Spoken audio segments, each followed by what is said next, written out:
ગરાસિયા welfare ટ્રસ્ટના પ્રમુખ શ્રી અજીતસિંહ વાઘેલાને વિનંતી કરું કે આવે અને ટૂંકમાં પોતાનું વક્તવ્ય આપે.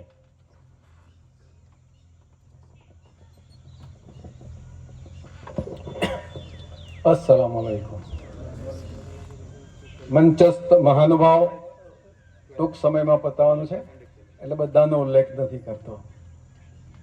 આમંત્રિત મહેમાનો, આજનો આ કાર્યક્રમ જેમણે આયોજિત કર્યો છે તે સૌ આયોજકો, જેમના માટે અને જેમને કારણે આજનો આ કાર્યક્રમ યોજાઈ રહ્યો છે તેવા તેજસ્વી તારલાઓ.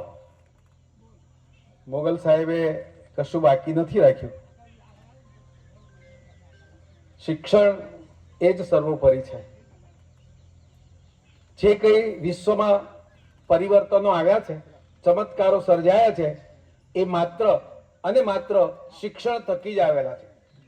એટલે અહીંયા બેઠેલા સૌને મારી એક નમ્ર વિનંતી કે તમે તમારા બાળકોને એવું ઉચ્ચ શિક્ષણ આપો, અપાવો કે જેથી આવતીકાલે તમારા બાળકો પણ ચમત્કાર સર્જી શકે, પરિવર્તનો લાવી શકે. દુઃખની વાત એ છે કે આપણા સમાજમાં શિક્ષણ ગળ્યું ગાંઠ્યું છે. આનંદ એ વાતો થાય છે કે હવે આવા કાર્યક્રમો શરૂ થયા છે, એનો આનંદ છે. અને આવા મહાનુભાવ આપણી વચ્ચે ઉપસ્થિત થાય છે એ ખુશીની વાત છે.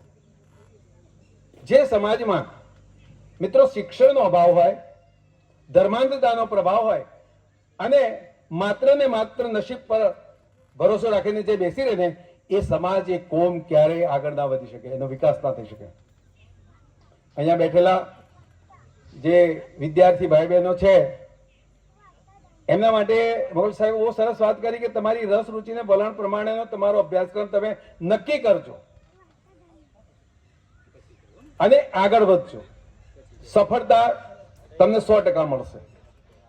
તમને 2 વાક્યો મારે લખાવા છે, નોટ પેન હોય તો લખી લો. એક તો પહેલું એ લખો કે નિશાન ચૂક માફ, ન માફ નીચું નિશાન. ક્યારે નીચું નિશાન રાખી ધ્યેય તમારું, તમારો હેતુ, તમારો ઉદ્દેશ એ ક્યારેય નીચો ના રાખો, ઊંચો રાખો. કેમ કે જેટલું ઊંચું રાખશો એટલો તમારો પ્રયત્ન સબળ હશે અને એટલી જ સફળતા તમને. કદાચ એકાદ વખત નિષ્ફળતા મળે, ચિંતા નહીં, પણ નિશાન જ જો તમારું નીચું છે તો એ માફ નહીં થાય, તમે એ આગળ વધી જ નહીં શકો. અને બીજું એક વાક્ય લખી રાખો તમારી નોટબુકમાં કે હું મારા માટે શું કરું છું.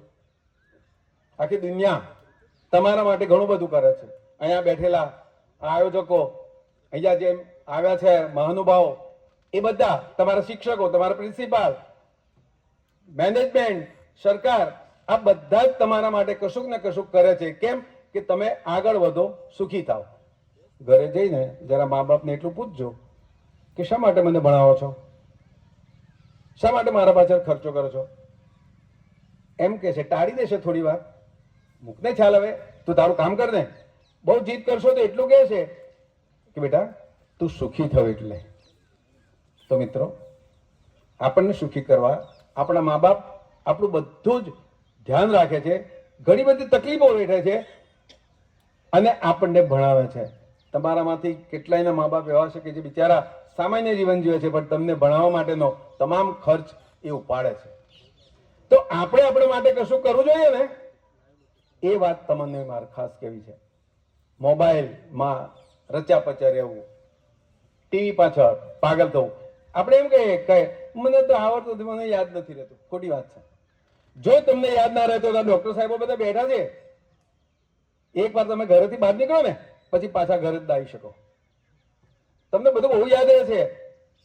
ગણતરી કરો છો, ફિલ્મ અદાકારીઓના કેટલા નામ યાદ છે, ક્રિકેટના કેટલા રેકોર્ડ તમને યાદ છે, કેટલા નામ યાદ છે ક્રિકેટરોના. જો યાદ ના રહેતો એ ના યાદ રહેવું જોઈએ. એનો અર્થ કે તમને યાદ રહે છે, પણ તમને કયું યાદ રહે છે? જેમાં આપણને રસ છે, જેમાં આપણને રુચિ છે, જેમાં વલણ છે, એ વસ્તુ આપણને યાદ રહે છે. એ સિવાયનું આપણને યાદ નથી રહેતું. જો તમે શિક્ષણમાં જ એટલો રસ દાખવશો, રુચિ દાખવશો તો એમાં પણ તમે આગળ વધશો. ફરીને આપ સૌ મિત્રો અહીંયા આવ્યા છો. નસરુદ્દીનભાઈ સાહેબે અહીંયા આ કાર્યક્રમ આયોજિત કર્યો. આવા ઇન્ટિરિયર ગામડામાં આવો સરસ કાર્યક્રમ આયોજિત કર્યો. અમને